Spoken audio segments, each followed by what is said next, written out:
प्रेम से बोलिए संतोषी माता की जय, लक्ष्मी माता की जय। आज शुक्रवार का दिन है। शुक्रवार का दिन माता संतोषी और माता लक्ष्मी को समर्पण होता है। आइए सुनते हैं शुक्रवार व्रत की कथा। एक गांव में एक बुढ़िया रहती थी जिसके 7 बेटे थे। 6 बेटे कमाने वाले थे और एक बेटा निकम्मा था। बुढ़िया माँ 6 पुत्रों का जूठा 7वें पुत्र को देती थी। 7वां पुत्र एक दिन अपनी पत्नी से बोला, देखो मेरी माता का मुझ पर कितना प्रेम है। वह बोली, क्यों नहीं, सबका जूठा बचा हुआ तुमको जो खिलाती हैं। वह बोला, जब तक आंखों से न देखूं तब तक मैं मान नहीं सकता। पत्नी ने हंसकर कहा, देख लोगे तो मानोगे। कुछ दिन बाद एक बड़ा त्योहार आया। घर में 7 प्रकार के भोजन और चूरमा के लड्डू बने। वह पत्नी की बात को जांचने के लिए सिर दर्द का बहाना बनाकर पतला सा कपड़ा सिर पर ओढ़कर रसोई घर में जाकर सो गया और कपड़े में से सब देखता रहा। 6 भाई भोजन करने आए। उसने देखा माँ ने उनके लिए सुंदर सुंदर आसन बिछाए, 7 प्रकार की रसोई परोसी और सबसे आग्रह करके उन्हें भोजन कराती रही। वह देखता रहा। 6 भाई भोजन कर कर उठ गए। तब माँ ने उनकी थालियों से बचे लड्डुओं के टुकड़ों को उठाया और एक लड्डू बनाया। जूठन साफ कर माँ ने उसे पुकारा, उठ बेटा उठ, तेरे भाइयों ने भोजन कर लिया, तू भी उठकर भोजन कर ले। उसने कहा, माँ मुझे भोजन नहीं करना, मैं परदेश जा रहा हूँ। माता ने कहा, कल जाना हो तो आज ही चले जा। वह बोला, हाँ हाँ जा रहा हूँ। यह कहकर वह घर से निकल गया। चलते समय उसे पत्नी की याद आई। वह गौशाले में कंडे थाप रही थी। वहां जाकर वह बोला, मेरे पास तो कुछ नहीं है, यह अंगूठी है और तुम ले लो, अपनी कोई निशानी दे दो। वह बोली, मेरे पास क्या है स्वामी, यह गोबर भरा हाथ है। यह कहकर पत्नी ने उसकी पीठ पर गोबर के हाथ का छाप मार दिया। वह चल दिया। चलते चलते दूर देश में पहुंचा। वहां एक साहूकार की दुकान थी। वहां जाकर बोला, सेठ जी मुझे नौकरी पर रख लो। साहूकार को नौकर की सख्त जरूरत थी। साहूकार ने कहा, काम देखकर तनख्वाह मिलेगी। उसने कहा, ठीक है सेठ जी, जैसा आप ठीक समझे। उसे साहूकार ने वहां नौकरी मिल गई। वह वहां दिन रात काम करने लगा। कुछ दिन में दुकान का लेन देन, हिसाब किताब, ग्राहकों को माल बेचना, सारा काम करने लगा। साहूकार के 7-8 नौकर थे। वे सब देखकर चक्कर खाने लगे, लेकिन उसने अपनी लगन, परिश्रम और ईमानदारी से सभी को पीछे छोड़ दिया। उसे अपने किए का फल मिला। सेठ ने भी उसका काम देखा और 3 महीने में ही उसे मुनाफे में साझीदार बना लिया। परिश्रम करते करते 12 वर्ष में ही वह नगर का नामी सेठ बन गया और सेठ अपना सारा कारोबार उस पर छोड़कर बाहर चला गया। इधर उसकी पत्नी पर सास ससुर उसे बहुत दुख देने लगे। गृहस्थी का काम करवा कर उसे लकड़ी लेने जंगल में भेजते। इस बीच घर की रोटियों के आटे से जो भूसी निकलती उसकी रोटी बनाकर रख दी जाती और फूटे नारियल की नरेली में पानी दिया जाता। इस तरह दिन बीतने लगे। एक दिन वह जब जंगल में लकड़ी लेने जा रही थी, तब उसे रास्ते में बहुत सी स्त्रियां संतोषी माता का व्रत करती दिखाई दी। वह वहां खड़ी होकर पूछने लगी, हे बहनों, यह तुम किस देवता का व्रत करती हो और इसके करने से क्या फल मिलता है? इस व्रत के करने की क्या विधि है? यदि तुम अपने इस व्रत का विधान मुझे समझा कर कहोगी तो मैं तुम्हारा बड़ा एहसान मानूंगी। उनमें से एक स्त्री बोली, सुनो, यह संतोषी माता का व्रत है। इसके करने से निर्धनता, दरिद्रता का नाश होता है, लक्ष्मी आती हैं, मन की चिंताएं दूर होती हैं, मन को प्रसन्नता और शांति मिलती है। जिसको पुत्र नहीं रहते उनको पुत्र मिलता है। प्रीतम बाहर गया हो तो वह शीघ्र लौट आता है। कुंवारी कन्या को मन पसंद वर मिलता है। चलता मुकदमा खत्म हो जाता है। कलह क्लेश की निवृत्त हो, मुख शांति में होती है।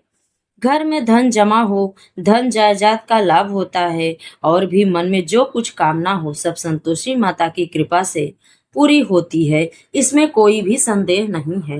वह पूछने लगी, यह व्रत कैसे किया जाता है? यह भी बता दो तो बड़ी कृपा होगी। वह स्त्री कहने लगी, बिना परेशानी, श्रद्धा और प्रेम से जितना भी बन सके प्रसाद लेना। 5.25 पैसे से 5.25 आने तक, इससे भी ज्यादा शक्ति और भक्ति के अनुसार गुड़ और चना ले। हर शुक्रवार को निराहार रहकर कथा कहना सुनना, इसके ओम बीज कम नहीं टूटे। लगातार नियम पालन के करना। सुनने वाला कोई न मिले तो घी का दीपक जलाकर उसके आगे जल के पात्र को रख कथा कहना, लेकिन नियम न टूटे। जब तक कार्य सिद्ध न हो नियम पालन करना, और कार्य सिद्ध हो जाने पर व्रत का उत्थापन करना। 3 माह में माता पूरा फल प्रदान करती। यदि किसी के ग्रह खोटे हो तो माता 1 वर्ष में अवश्य उनको अनुकूल करती हैं। कार्य सिद्धि होने पर ही उद्यापन करना चाहिए, बीच में नहीं। उद्यापन में 2.5 सेर आटे का खाजा, इसी अनुसार खीर, चने का साग, 8 बच्चों को भोजन कराना। जहां तक मिल सके तुमको देवर, जेठ, बंधु, भाई, ब्राह्मण लड़के मिले तो ले लेना, और पड़ोसियों के लड़के को भी बुला लेना। उन्हें भोजन कराना, यथाशक्ति दक्षिणा दे। माता का नियम पूरा करना। ध्यान रखना उस दिन घर में कोई खटाई न खाए। यह सुन वह वहां से चल दी। रास्ते में लकड़ी के बोझ को बेच दिया और उन पैसों से गुड़ चना ले माता के व्रत की तैयारी कर आगे चली। रास्ते में संतोषी माता के मंदिर में जा माता के चरणों में गिर गई। विनती करने लगी, माँ, मैं दीन हूँ, निपट हूँ, मूर्ख हूँ, व्रत के कुछ नियम नहीं जानती। मैं बहुत दुखी हूँ। हे माता, मेरा दुख दूर कर, मैं तेरी शरण में आई हूँ। माता को दया आ गई। एक शुक्रवार बीता कि दूसरे शुक्रवार के ही उसके पति का पत्र आया, और तीसरे शुक्रवार को उसका भेजा हुआ पैसा आ पहुंचा। यह देखकर जेठानी मुंह सिकोड़ने लगी। इतने दिनों बाद उतना पैसा आया, इसमें क्या बड़ाई है। लड़के ताने देने लगे। काकी के पास अब पत्र आने लगे, रुपया आने लगा। अब तो काकी की खातिरदारी बढ़ेगी।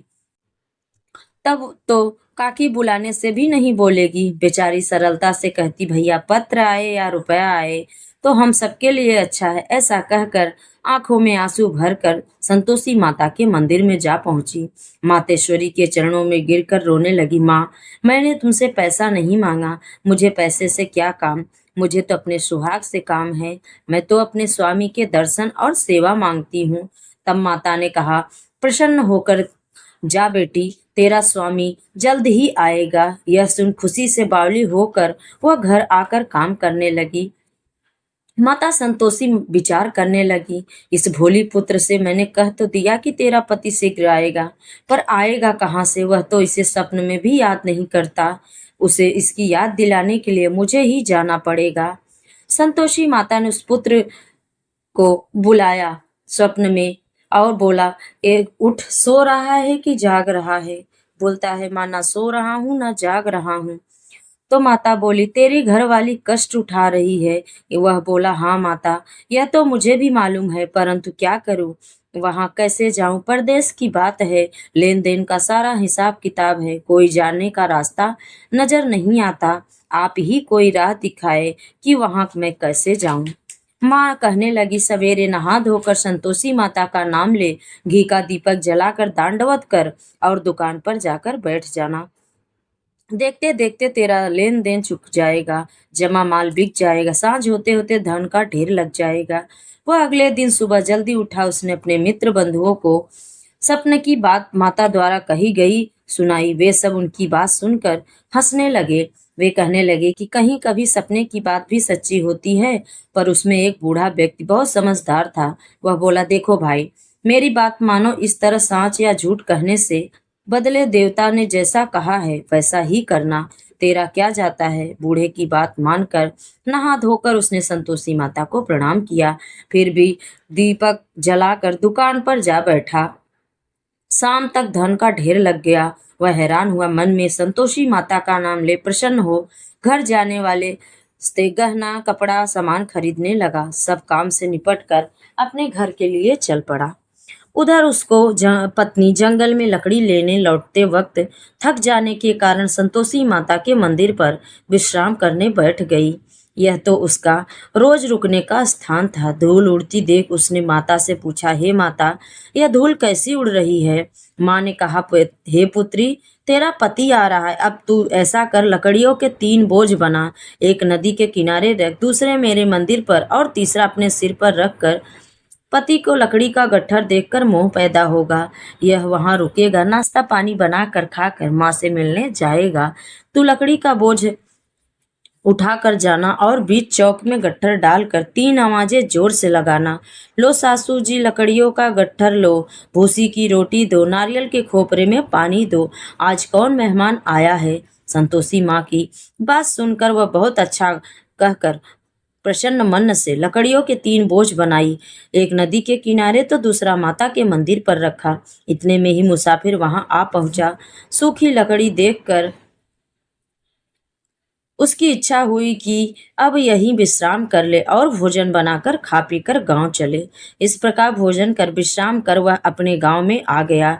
उसी समय बहू सिर पर लकड़ी का गट्ठर लेकर आई। उसने गट्ठर को आंगन में डालकर जोर से 3 आवाज दी, लो सासू जी, लकड़ी का गट्ठर लो, भूसी की रोटी दो, नारियल की खोपरे में पानी दो, आज कौन सा मेहमान आया है? यह सुनकर सास ने अपने दिए हुए कष्टों को भुलाने के लिए कहा, बहू, तू ऐसा क्यों कहती है? तेरा मालिक ही तो आया है। बैठ, मीठा भात खाकर, कपड़े पहन, गहने पहन। पत्नी की आवाज सुनकर उसका स्वामी बाहर आया और उसके हाथ में पहनी अंगूठी देखकर व्याकुल हो गया। उसने माँ से पूछा, माँ, यह कौन है? माँ बोली, बेटा, तेरी पत्नी है। आज 12 वर्ष हो गए जब से तू गया है, तब से सारे गांव में जानवर की तरह भटकती रहती है, काम कुछ करती नहीं, बस 4 समय आकर खा जाती। अब मुझे तुझे देखकर भूसी की रोटी और नारियल के खोपरे में पानी मांगती है। वह बोला, माँ, मैंने इसे भी देखा है और तुझे भी। मुझे दूसरे घर की चाबी दो, मैं उसमें रहूंगा। ठीक है बेटा, जैसी तेरी मर्जी, कहकर माँ ने चाबी का गुच्छा बेटे के सामने रख दिया। उसने पूरे घर को खोलकर सारा सामान जमाया। एक ही दिन में वह राजा के जैसा महल ठाट बाट बन गया। अब क्या था, वह सुख भोगने लगी। अगला शुक्रवार उसने पति से कहा, मुझे संतोषी माता का उद्यापन करना है। पति बोला, बहुत अच्छा, खुशी से कर लो। वह उद्यापन की तैयारी करने लगी। जेठ के लड़कों को भोजन के लिए कहने गई। उन्होंने मंजूर किया, परंतु पीछे से जेठानी ने अपने बच्चों को सिखाया, देखो रे, भोजन के समय सब लोग खटाई मांगना, जिससे उसका उद्यापन पूरा न हो। लड़के भोजन करने आए, खीर पेट भर कर खाई, परंतु बाद में याद आते ही कहने लगे, हमें कुछ खटाई खाने के दो, खीर खाने में हमें नहीं अच्छा लगता, देखकर उल्टी होती है। लड़के उठ खड़े हुए, बोले, पैसे लाओ। भोली बहू कुछ नहीं जानती थी, उसने उन्हें पैसे दे दिए। लड़के ने बाजार जाकर उन पैसों से इमली खरीदी और खाई। यह देखकर बहू पर माताजी ने क्रोध किया। राजा के दूत उसके पति को पकड़ ले गए। अब सब मालूम हो गया। जब जेल की रोटी खाएगा, बहू से यह वचन सही नहीं हुआ। वह संतोषी माता के मंदिर में गई और कहने लगी, माता, तुमने यह क्या किया? हंसाकर क्यों रुलाने लगी? माता बोली, पुत्री, तूने मेरा व्रत भंग किया है, इतनी जल्दी सब बातें भुला दी? वह बोली, माता, भूली तो नहीं हूँ, न कुछ अपराध किया है, मुझे तो लड़कों ने भूल में डाल दिया, मुझे क्षमा करो। माँ बोली, ऐसी भूल भी कभी होती है? यह बोली, अब कोई भूल नहीं होगी। अब बताओ, मेरे पति कैसे आएंगे? माँ बोली, पुत्री, जा, तेरा पति तुझे रास्ते में आते मिलेगा। वह मंदिर से निकलकर बाहर आई तो रास्ते में उसे अपना पति आता मिला। उसने पूछा, कहाँ गए थे? वह बोला, इतना धन जो जमाया था उसका कर राजा ने मांगा था, वह भरने गया था। वह प्रसन्न होकर बोली, भला हुआ, अब घर चलो। फिर अगला शुक्रवार आया। वह बोली, मुझे माता को उद्यापन करना है। पति ने कहा, ठीक है, करो। वह फिर जेठ के लड़कों को भोजन को कहने गई। जेठानी ने लड़कों को सिखा दिया कि तुम पहले ही खटाई मांगना। लड़के भोजन करने बैठे, लेकिन भोजन करने से पहले ही कहने लगे, हमें खीर पूरी नहीं भाती, जी बिगड़ता है, कुछ खटाई खाने को दो। वह बोली, खटाई खाने को नहीं मिलेगी, खाना हो तो खाओ, नहीं तो उठ के चले जाओ। उनके उठकर चले जाने पर उसने ब्राह्मणों के लड़के बुलाकर भोजन कराया। दक्षिणा की जगह एक एक फल दिया। इससे संतोषी माता प्रसन्न हो गई।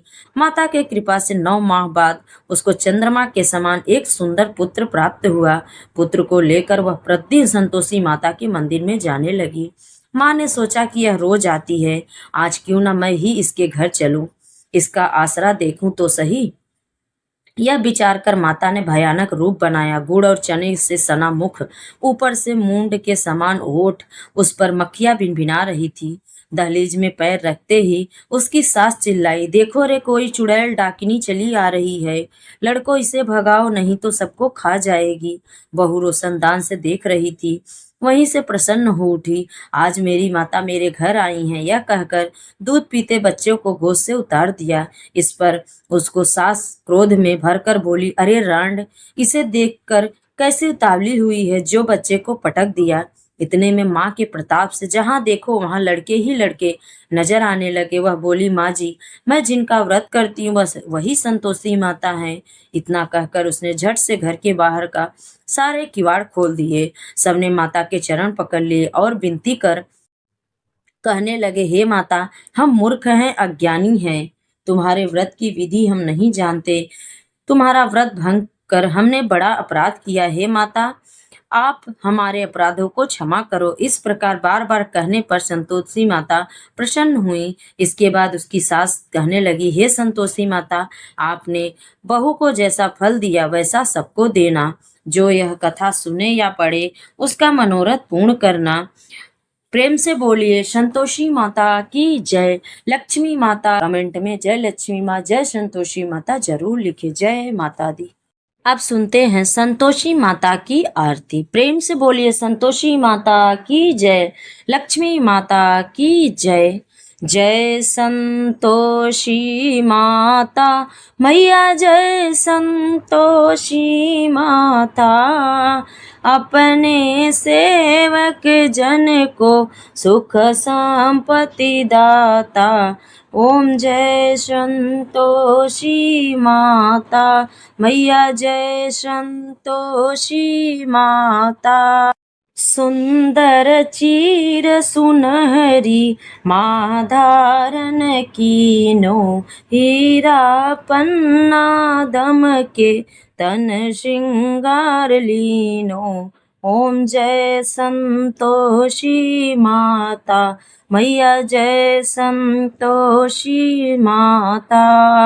गेरू लाल छटा छवि बदन कमल सोहे, हसत मंद करुणामयी, मंद हसत करुणामय, त्रिभुवन जन मोहे। जय संतोषी माता मैया, जय संतोषी माता। स्वर्ण सिंहासन बैठी चवर ढूरे प्यारे, धूप दीप मधुमेवा भोग धरे न्यारे। ओम जय संतोषी माता। गुड़ और चना परम प्रिय, ताम संतोष कियो, संतोषी कहलाई भक्तन वैभव दियो। ओम जय संतोषी माता। जय शुक्रवार प्रिय मानत आज दिवस सोही, भक्त मंडली छाई कथा सुनत मोही। ओम जय संतोषी माता। मंदिर जगमग ज्योति मंगल ध्वनि छाई, विनय करे हम बालक, विनय करे हम बालक, चरणन सिर नाई। ओम जय संतोषी माता। भक्ति भाव में पूजा अंगीकृत की जय, जो मन बसे हमारे इच्छा फल दीजय। ओम जय संतोषी माता। दुखी दरिद्री रोगी संकट मुक्त किए, बहुधन धान्य भरे घर बहुधन धान्य भरे घर, सुख सौभाग्य दिए। ओम जय संतोषी माता, ध्यान धरे जिस जन ने मन वांछित फल पायो। पूजा कथा श्रवण कर घर आनंद आयो। ओम जय संतोषी माता, शरण गहे की लज्जा रखियो जगदम्बे। संकट तू ही निवारे दयामयी अम्बे। ओम जय संतोषी माता, संतोषी माँ की आरती जो कोई नर गावे। रिद्धि सिद्धि सुख संपत्ति, रिद्धि सिद्धि सुख संपत्ति जी भर के पावे। ओम जय संतोषी माता, मैया जय संतोषी माता। प्रेम से बोलिए संतोषी माता की जय। आप सभी को शुक्रवार का दिन मंगलमय और श्रद्धा पूर्वक बीते। जय माता दी, जय श्री माँ।